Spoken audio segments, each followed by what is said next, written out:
Hi guys, ஒரு வழியாக வரிசையிலேருந்து ticket எடுத்து இப்போ படகுக்குள்ளே ஏறியாச்சு. இப்போ போட்டில் தான் போய்கிட்டு இருக்கிறோம். அப்படியே கடலோட ரசிச்சுக்கிட்டு அப்படியே பொறுமையாக விவேகானந்தர் மணிமண்டபத்தை நோக்கி நம்ம போய்கிட்டு இருக்கிறோம். சரிங்களா, பாருங்கள் எல்லோரும் அப்படியே கடலோட வீடியோ எடுத்துட்டு ரசிக்கிறாங்க. ஆனால் பொதுவாக போட்டில் ஏறணும்னா ஸ்விம்மிங் ஜாக்கெட் வந்துட்டு கண்டிப்பாக போட்டே ஆகும்.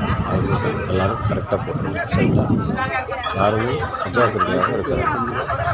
இப்போ நம்ம விவேகானந்தர் மணி மண்டபத்துக்கு பக்கத்துலேயே வந்துக்கிட்டு இருக்கிறோம். புரியுதுங்களா, எவ்வளோ அழகாக இருக்குதுங்க. இன்னும் பக்கத்தில் போனால் ரொம்ப பார்க்கறதுக்கு ரொம்ப ரம்மியமாக சுத்தமாக இருக்கும். அவ்வளோ அழகாக இருக்கும். அதை விட ஒரு தடவை வந்தோம்னா நம்ம அடிக்கடி வர சொல்லிக்கிட்டே இருக்கோம்.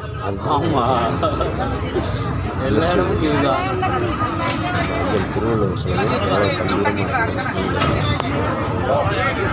பக்கத்தில் மணிமண்டபத்துக்கு பக்கத்தில் இருக்காது வந்துட்டு